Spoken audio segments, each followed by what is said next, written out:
Al-Quran itu bisa menjadi obat apabila dibacakan oleh orang-orang yang beriman. Al-Quran itu menjadi gelap apabila tidak diikuti oleh orang-orang kafir. Subhanallah. Nah, katakanlah wahai Muhammad, Al-Quran itu secara khusus adalah sebagai petunjuk dan penyembuh bagi orang-orang yang beriman. Lamun urang sakit lan wae bacaan, osok sakit urang.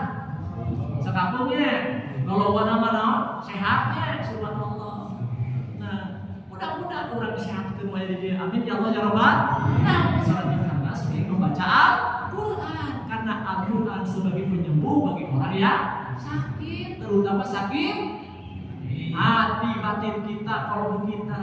Sedangkan bagi orang-orang yang tidak beriman, pada telinga mereka itu merupakan subatan, dan Al-Quran itu merupakan kegelapan bagi mereka.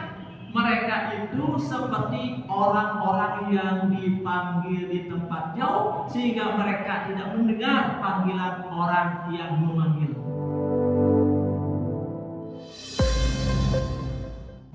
Pada kesempatan yang berbahagia ini, izinkanlah saya akan menyampaikan tentang majelis ilmu adalah taman surga di bumi.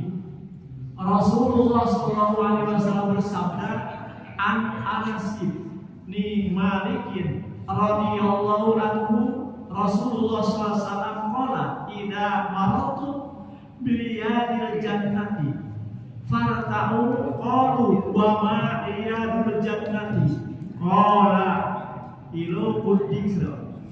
An Anas bin Malik radhiyallahu anhu, dari Anas bin Malik radhiyallahu anhu, anna Rasulullah sallallahu alaihi wasallam qala bersabda, idza maratu riyadil jannati, jika kalian melewati tanah surga, ya, parta'u maka berhentilah. Kalau Rasulullah bertanya, kalau sahabat para jamaah bertanya, "Wa riyadul jannati?" Apakah taman surga itu? Qala, Rasulullah menjawab, hilaqud dzikri, halaqah dzikir atau majlis ilmu. Hadis riwayat At-Tirmidzi. Pelajaran yang terdapat di dalam hadis ini ternyata undangan spesial dari Nabi kita adalah menghadiri majlis ilmu. Diibaratkan dengan menghadiri taman surga. Inilah undangan spesial dari Nabi kita Muhammad SAW. Siapa saja yang memenuhi undangan ini akan mendapatkan hadiah istimewa langsung dari Allah Azza wa Jalla. Apa saja? Rasulullah SAW bersabda, wa majtama'a qaumun bi baitin bi min buyutillahi yasbuna kitaballahi wa yatada rasulahu bainahum illa najalas alaihimus sakinah wa wasiyatul rahmatu wa habibul malaikatu wa nakarahumullahu biman indahu wa man bata'a bihi amaluhu lam yusrik bihi nasibuhu. Wa man taba'a tidaklah suatu kaum berkumpul. Kumpul di mana sebenarnya teh? Kumpul di apa namanya? Diskotik. Kumpul teh. Nah, kumpul seperti kita, yaitu bi baiti min buyutillah, di satu rumah Allah yang dinamakan rumah Allah adalah masjid. Berkumpul di rumah Allah atau masjid. Ya. Apa berkumpul untuk apa? Yasluna kitab Allah. Mereka membaca kitab Al-Quran, kitab Allah. Seperti udah tadinya habis sholat subuh terus ngaji Al-Quran. Saya kan sebut berkumpul membaca kitab Allah, kitab Al-Quran. Subhanallah. Wa yatadaru rasulahu bainahu, dan mempelajarinya. di samping membaca dan mempelajari kitab Al-Quran, illa nazalat alaihimus sakinah, kecuali turun kepada mereka ketenangan. Orang yang berkumpul membaca Al-Quran, mempelajari Al-Quran, akan turun dari Allah sakinah, ketenangan jiwa. Kumacing ayeuna Bapak, Ibu, hadirin wa hadirat sudah ngaji Al-Quran tadi, tenang betul kita tuh. Buktinya Kak, itu adalah kekuasaan Allah. Hadis itu benar. Subhanallah. Barang siapa berkumpul di rumah Allah, di masjid, membaca Al-Quran dan mempelajari Al-Quran, maka Allah akan turunkan sakinah kepada orang yang berkumpul. Subhanallah, luar biasa. Wa ghasiyatuhum rahmatuh. Di samping sakinah turun, maka rahmat pun akan turun kepada orang yang berkumpul membaca Al-Quran dan mempelajari Al-Quran. Luar biasa. Jadi alangkah ruginya orang yang berkumpul di rumah, tidak mau berkumpul di masjid, di rumah Allah, membaca Al-Quran, terus mempelajari Al-Quran, tidak akan datang sakinah. Alhamdulillah, kita memuji kepada Allah, kita bersyukur. Orang yang belum bisa datang ke masjid untuk bertolak demi untuk mengaji Al-Quran, doakan supaya dihidayah oleh Allah Subhanahu wa Ta'ala. Amin ya Allah ya Rabbal.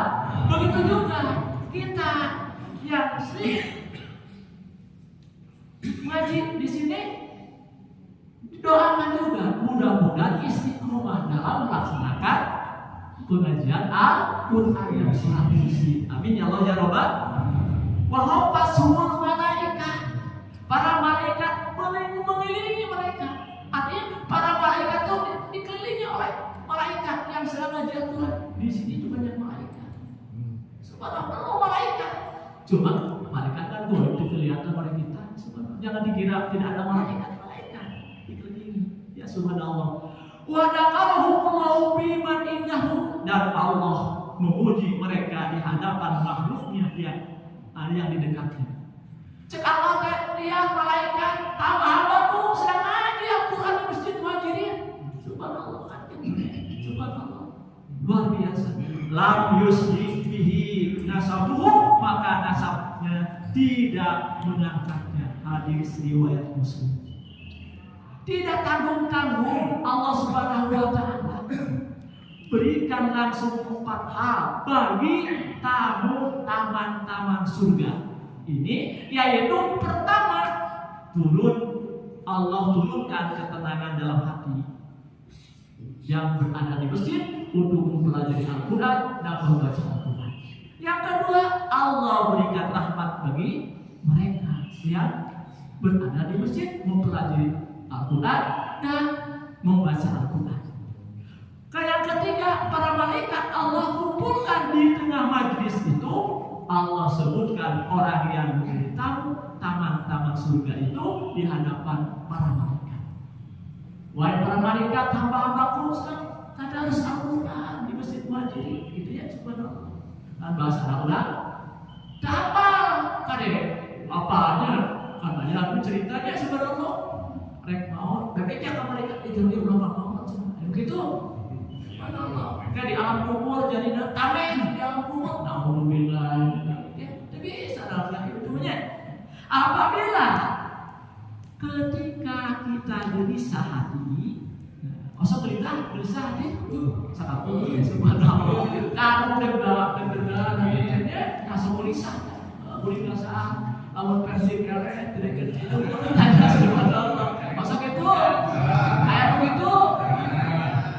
Saking cinta sampai versi namanya subhanallah. Eta goyang. Nah, eta gelisah. Obatnya nyaeta membaca Al-Quran. Karena Al-Quran adalah penawar dari kegelisahan hati. Lihat, apabila kita sering gelisah, obati dengan membaca Al-Quran. Karena Al-Quran adalah penawar dari kegelisahan hati. Apabila kita kebingungan, masa bingung? Kalau musiknya terus ada sepuluh aja, bingungnya kemana? Kita Subhanallah. Obati kebingungan itu dengan membaca Al-Quran. Karena Al-Quran sebagai petunjuk di tengah kebingungan. Subhanallah. Apabila kita kegelapan hati, gelap hati, baik hati orang lain. Subhanallah. Obati dengan membaca Al-Quran. Karena Al-Quran adalah cahaya di tengah kegelapan. Apabila kita kepanasan, obati dengan membaca Al-Quran. Karena Al-Quran sebagai penyejuk di tengah kepanasan dan pelepas dahaga jiwa di tengah kehausan. Ruh adanya membaca Al-Qurannya, pengen diberi ketentraman ku Allah. Tidak gelisah orang yang khusus membaca Al-Quran. Masa membaca Al-Quran di rumah? Takutnya. Adapun orang yang mengingkari kebenaran Al-Quran apabila dibacakan kepada mereka ayat-ayat Al-Quran, timbul keraguan, kebimbangan, dan kekufuran mereka justru semakin bertambah. Allah Subhanahu wa taala berfirman di Quran surat At-Taubah surat 9 ayat 125, A'udzu billahi minasy syaithanir rajim. Wa ammal ladzina fi qulubihim maradun fazadahum rijsan ila rijsihim wa matu wa hum kafirun. Wa ammal ladzina, dan adapun orang-orang yang fi qulubihim maradun, di dalam hatinya ada penyakit. Nah, ya, orang yang punya penyakit di dalam hatinya, fajadas rijsan, maka dengan surat itu akan menambah ila rijihim kekafiran mereka yang telah ada.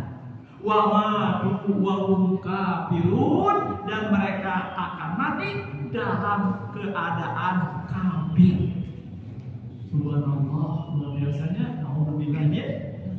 Pada ayat yang lain Allah Subhanahu wa taala pun berfirman, "Qul huwalladzina amanu hudaw wa shifaa walladzina la yu'minuna fi adanihim waqra wa huwa 'alaihim amal. Ulaika yunadawna min makanin ba'id." Qul, katakanlah wahai Muhammad, walilladzina amanu, Al-Quran bagi orang-orang yang beriman, hudaw wa shifaa, adalah petunjuk dan penyembuh.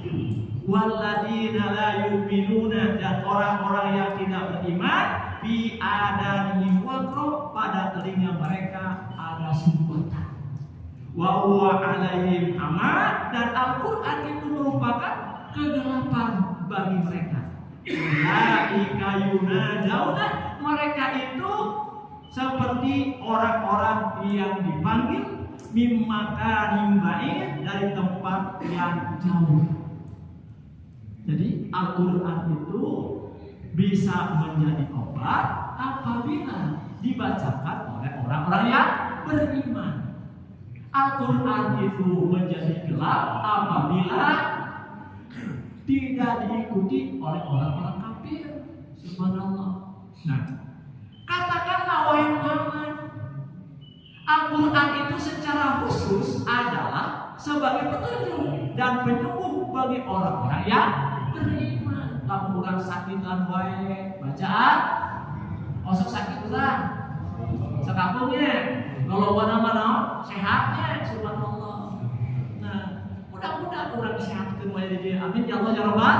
Nah, masalahnya karena sering membaca Al-Quran, karena Al-Quran sebagai penyembuh bagi orang yang sakit, terutama sakit hati batin kita, kalbu kita. Sedangkan bagi orang-orang yang tidak beriman, pada telinga mereka itu merupakan sumbatan, dan Al-Quran itu merupakan kegelapan bagi mereka.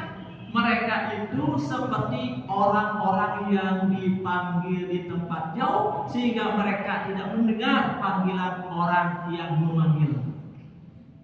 Ayeuna ya, kepada orang-orang yang tidak memahami Al-Quran, belum diberi hidayah oleh Allah, Al-Quran seperti orang yang dipanggil jauh. Umpamanya yang jauh, gugolopa di dia, itu jauh, tidak akan mendengar orang yang dipanggil tersebut.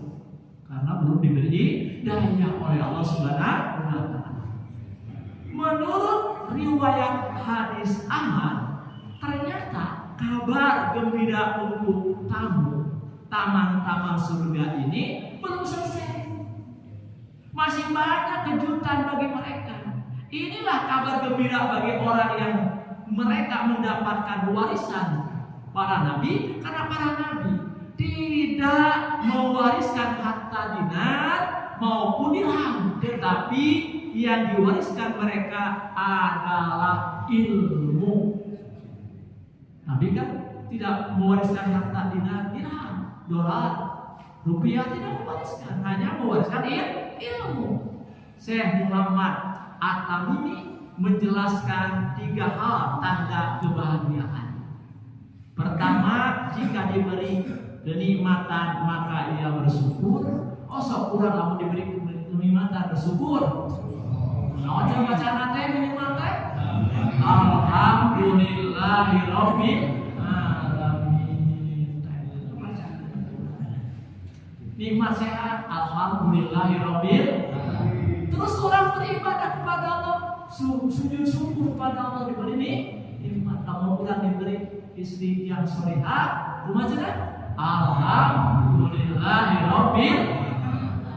Anak yang waladun sholihun, baca alhamdulillahirabbil alamin. Jika diuji dengan ditimpa musibah, ia bersabar. Masa pulang diuji oleh Allah musibah, sabar talah. Sangat masuk tarawehnya, subhanallah. Namun isinya rekan kaulah musibah lain. Ada salah orang atau ulama buat ketemu wayanya. Subhanallah subhanallah. Sekarang ini sabar doa. Tadi udah doakan sejak pagi. Mudah-mudahan isi kita berisian sholat makan itu. Amin ya Allah ya Rabbal. Jika melakukan dosa, ia beristighfar kepada Allah. Asal orang melakukan dosa. Oh, yang terbawa semua seperti wanita cantik.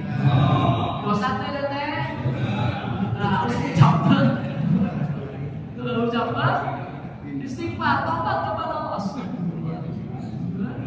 Berarti ada kasih mata orang tadi tinggalnya lebar.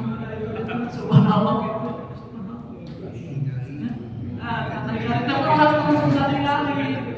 Kita harus tinggali sekali pakai anak kancing. Bukan 2 kali jadi dosa. Menurut hadis riwayat At-Tirmidzi dan Jami' Shahih, mereka didoakan oleh seluruh makhluk. Tamu-tamu Allah ini akan didoakan oleh seluruh makhluk yang ada di langit maupun di bumi, sampai ikan yang ada di dalam lautan mendoakan orang yang berkumpul di masjid membaca Al-Quran, dan mengkaji Al-Quran. Hebat tidak?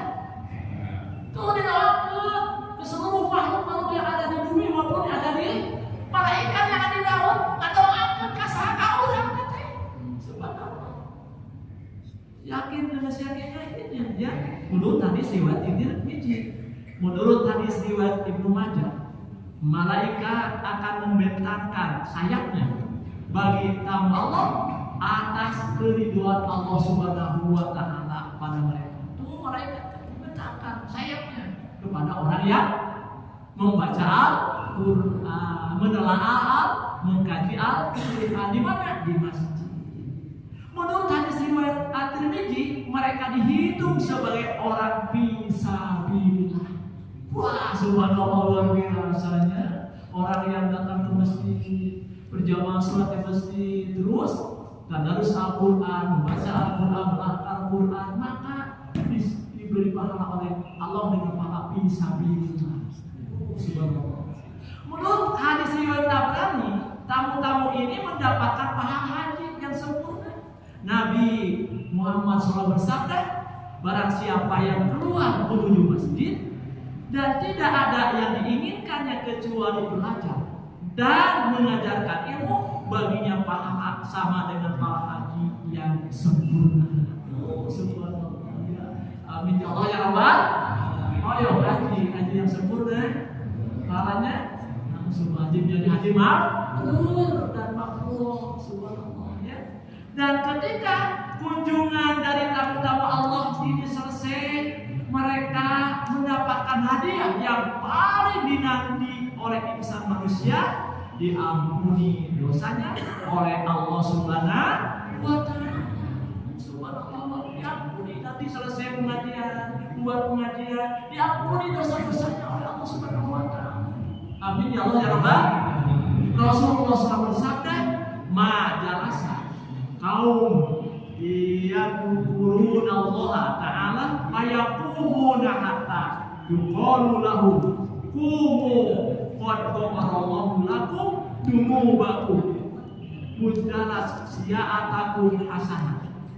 Tidaklah dulu suatu kaum kemudian mereka berzikir kepada Allah Azza wa Jalla dalam duduknya hingga mereka berdiri, melainkan dikatakan oleh malaikat kepada mereka, berdirilah kalian.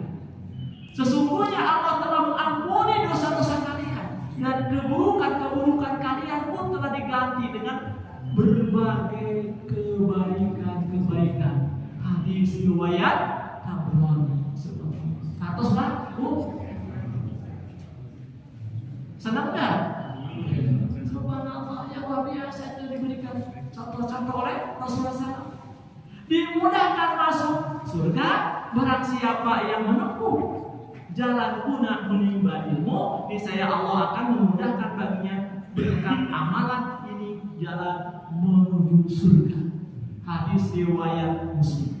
Maka bersegeralah menghadiri undangan Allah, yaitu majlis ilmu, majlis taklim selagi masih punya umur. Dari Ibnu Abbas, Rasulullah SAW bersabda, "Igtanim khamsa qabla khamsin, sababaka qabla aramika, wasiataka qabla saqamika, wa ginaka qabla fakrika, wa faraghaka qabla sumrika, wa hayata qabla mautika." Igtanim khamsa qabla khamsin, manfaatkan 5 perkara sebelum 5 perkara. Yang pertama, sababaka qabla aramika, waktu mudamu sebelum datang waktu tuamu. Nah, udah paten. Ya, mudah selewat terusnya. Subhanallah ya. Dah subhanallah. Manfaatkan waktu mudamu sebelum datang waktu ayat anak-anak ilmu subhanallah ya. Puasa itu qabla saqamika, kedua waktu sehatmu sebelum datang waktu sakitmu. Tak kesehatan datang gunakan makna ulang ibadah kepada Allah subhanallah ya. Wa ginaka qabla fakrika, masa kayamu sebelum datang masa kefakiranmu. Wa faraghaka qabla syughlika, yang keempat masa luangmu sebelum datang masa sibukmu. So gunakannya masa luangmu. Rek cicing wedi mah urang teh datang ke masjid, pergunakan untuk beribadah kepada Allah Subhanahu wa Ta'ala. Wa hayata qabla mautika, hidupmu sebelum datang kematianmu. Hadis riwayat Al-Hakim. Waktu mudamu sebelum datang waktu tuamu, maksudnya lakukanlah ketaatan ketika dalam kondisi kuat untuk beramal, yaitu di waktu muda sebelum datang masa tua. Waktu sehatmu sebelum datang waktu sakitmu, maksudnya Beramalah di waktu sehat sebelum datang waktu yang menghalangi untuk beramal seperti di waktu sakit. Tak kurang sehatnya, sehatnya kurang sehatnya teh. Bagaimana untuk beramal sebelum datang waktu sakit? Sakit nggak bisa ngomong. Subhanallah ya. Gue bisa ada sakit lagi kayaknya di rumah sakit ada masa luangmu sebelum datang masa sibukmu. Maksudnya manfaatkan kesempatan waktu luangmu di dunia ini sebelum datang waktu sibukmu di akhirat nanti. Dan awal kehidupan akhirat adalah di alam kubur.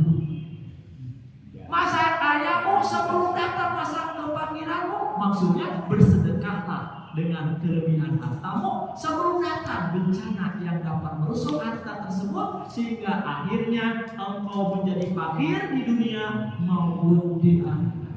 Nah, orang terkaya sedikit demi sedikit kita untuk beramal jariah, untuk apa sedekah jariah, untuk mengeluarkan harta yang ada di diri kita.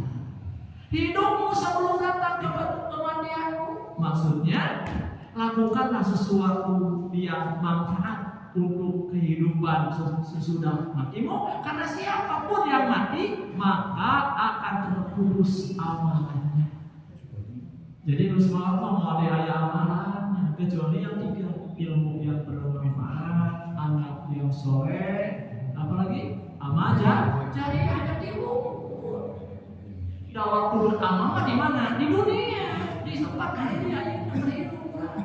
Dan semua dipertanggungjawabkan amal kita.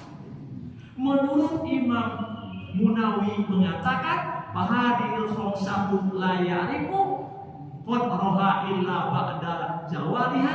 5 hal ini, waktu muda, masa sehat, waktu ketika hidup, barulah seseorang betul-betul mengetahui nilainya setelah kelima hal tersebut hilang. Benarkah kata Al-Munawi, seseorang baru ingat kalau dia diberi nikmat sehat ketika dia merasa sakit? Kurang nikmat sehat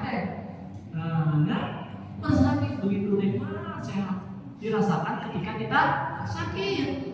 Dia baru ingat diberi kekayaan setelah jatuh miskin. Orang kaya terus diberi jatuh miskinnya, udah merasakan. Dan dia baru ingat memiliki waktu semangat untuk beramal di masa muda setelah dia nanti berada di usia senja yang sulit beramal. Penyesalan tidak ada gunanya jika seseorang hanya melewati masa tersebut dengan sia-sia. Asal dituanya itu mudah-mudahan menjadi ilmu yang bermanfaat.